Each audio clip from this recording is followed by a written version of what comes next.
저희가 이제 마지막, 일반 서신의 마지막에는 요한 서신입니다. 특별히 요한 서신이, 제목을 보시면은 1서, 2서, 3서를 나누지 않고 있습니다. 그 이유가 뭐냐면은, 요한 서신을 보시면은 1서는 편지인데, 앞뒤에 인사말과, 그 다음에 끝인사가 없습니다. 완전히 본론만 탁 얘기하고 끝나는, 한편의 설교 같은 느낌의 되는 서신인데요. 근데 2서와 3서를 보면 좀 다릅니다. 2서와 3서만 딱 보자면은 이게 개인적으로 어떤 사람에게 디오드레베의 죄를 얘기하며 데메드리오를 추천하는 그런 선거서의 성격을 갖고 있는 3서의 내용과 2서는 어떤 부녀자들에게 전하면서 그들이 지금 거짓 교사들에 대한 문제에 대해서 거론하는 부분이 있는데 2서까지는 좀 그런데 3서는 너무 개인적입니다. 청구서입니다. 그러다 보니까 과연 3서가 성경과 어떻게 성경 안에 들어올 수 있었을까? 3서가 만약에 1서, 2서, 3서가 전체가 독립된 서신이었다면은 이것이 과연 성경으로서 들어올 수 있었을까라고 하는 그런 많은 얘기가 있었는데 골로새서와 연관된 서신이 하나 있습니다. 기억나십니까? 빌레몬서입니다. 특별히 골로새서의 그 전달자 중에 한 사람으로 나오는 사람이 바로 오네시모라고 하는 사람이 있습니다. 그리고 특별히 빌레몬서는 오네시모를 위해서 바울이 쓴 서신입니다.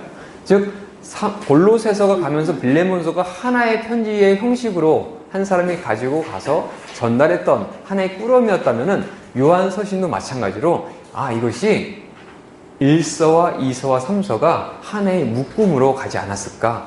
그리고 이것이 1서, 2서, 3서가 수신자가 좀 다르지만 그 지역에 있는 특별한 사람에게, 특정한 그룹에게, 그리고 특별한 지역에게 보내졌을 것이다 라고 해서 저희가 지금 요한 서신을 하나로 보고 있습니다. 보시면은 신약 성경 시대의 마지막 시대에 요한 계시록과 함께 요한 서신 1서, 2서, 3서가 위치하고 있습니다. 그래서 기록자는 예수님의 제자 요한입니다. 요한이 아니라는 많은 의견도 있지만 초대 교부회부터 시작해서 요한복음과 요한 1서와의 관계, 그다음에 요한 3서, 요한 1서, 2서, 3서와의 관계, 그리고 그 안에 들어가 있는 여러 가지의 형식들이 일치하는 부분이 있다 보니까 이것이 요한이 썼구나, 요한복음의 저자였던 요한이 썼구나 라고 생각하시면은 유일하게 성경 가운데 구약과 신약에서 역사서, 그 다음에 중간에 있는 서신서 아니면 시가서, 그 다음에 예언서를 총 3개의 형식을 다 쓴 사람은 요한입니다.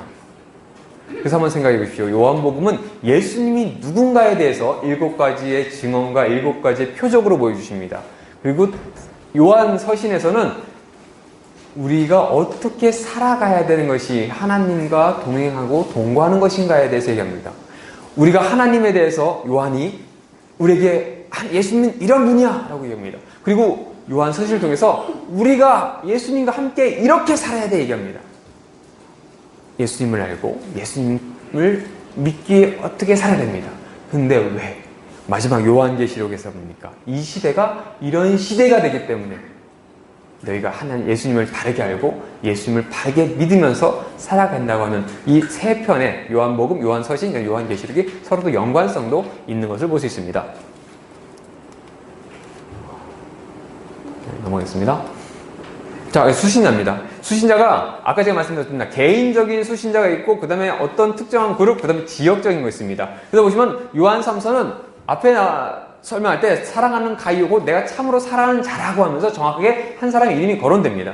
그리고 요한 2서에서는 택하심을 받은 부녀와 그의 자녀들에서 보시면 가정교회 형식, 어떤 특정한 교회 그룹에 대해서 쓰는 모습을 볼 수 있습니다. 그리고 요한 1서는 사랑하는 자, 나의 자녀들이라고 해서 특정한 그룹이 아니라 이것이 이렇게 회람형으로 쓰고 있다라고 하는 특정한 지역과 많은 사람들에게 쓰고 있는 그 지역 사람들에게 꼭 필요한 말뿐만 아니라 요한이 쓰고 있는 내용을 보면은 어쩌면 모든 그리스도인들이 다 봐야 될 만한 그런 서신을 쓰고 있는 모습을 볼 수 있습니다. 그러니까 어쩌면 요한 1서는 모든 사람에게 지금 현재 저희들에게도 포함되는 것을 볼 수 있습니다.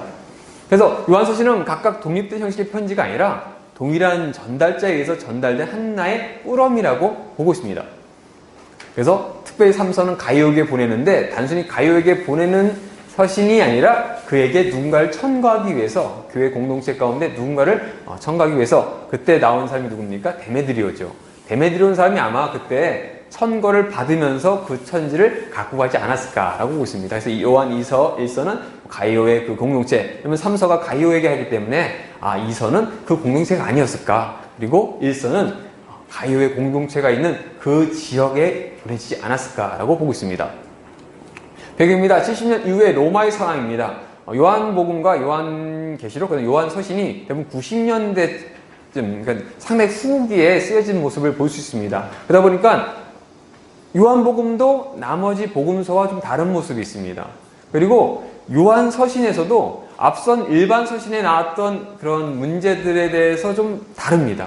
단순히 고통과 고난 가운데 있는 부분도 있지만 그것과 좀 다른 모습도 보입니다. 특별히 베스파니어스 황제 이후에 여러 가지 도미티아누스 황제가 되면서 황제 숭배라고 하는 문제가 있었는데 그 문제가 요한 서신에서는 곧 있을 것이다 라고 얘기하는 부분이 있습니다. 반면에 요한계시록에 보시면은 황제 숭배에 대해서 그것이 문제가 되었고 그것 때문에 뭐 표를 받아야지만이 물건을 살 수 있고 그런 부분도 언급된 것을 봤을 때는 요한계시록 전쯤에 그 비슷한 어간에 지어졌을 것이다 라고 볼 수 있습니다. 그리고 유대교 상황입니다. 유대교는 이제 70년 이후이기 때문에 더 이상 예루살렘에 성전이 없습니다. 예루살렘에 유대인 공동체도 없습니다. 이 당시에는 얌미아 쪽으로 옮겨가서 자신들만의 회당을 만들고 공동체를 이뤘고요. 기독교는 마찬가지입니다. 그 예루살렘 지역이 아닌 다른 곳에 아마 에베소 지역을 중심으로 하지 않았을까라고 보고 있습니다. 그래서 바울도 에베소에서 활동했었고 요한도 에베소에서 활동했고 많은 그런 지도자들이 전쟁 이후에 소아시아 쪽으로 넘어가서 있었는데 아마 그 시대에 보고 있습니다. 그러다 보니까 요한 서신, 일반 서신에서도 보면은 있지만 유대인과의 관계에서의 갈등이 좀 없습니다. 그러니까 일상적인 우리 안에서의, 교인 안에서의 문제들. 그래서 요한 서신에도 보면은 1서에서 유대인들과의 문제 때문에 발생하지 않습니다. 그리스도인들 안에서 있는 내부적인 갈등, 특별히 거짓 교사라고 하는 그들과의 갈등의 문제가 주되게 나타난 것을 볼 수 있습니다. 자, 이건 이제 넘어가겠습니다. 자, 이달 문제입니다.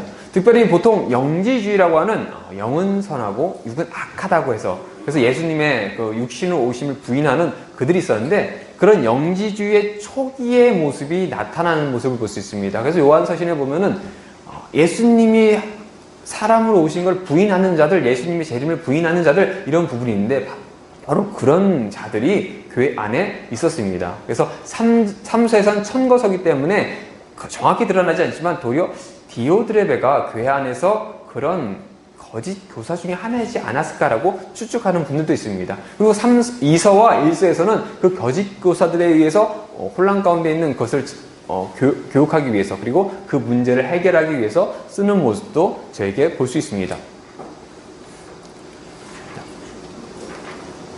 기록되는 보셨고요. 네, 황제 숭배 공포정치 하기 전에 그쯤을 보고 있습니다. 자, 여기 보시면은 그래서 이제 90년대쯤에 아마 도미티아누스가 황제 숭배를 강요하고 있는 상황 가운데 공포정치라고 하는 강제적으로 황제에게 숭배하고 그렇지 않은 사람들 다 죽이고 하는 그런 일이 아직 일어나기 전쯤에 아마 에베소에서 쓰이지 않았을까라고 저는 보고 있습니다.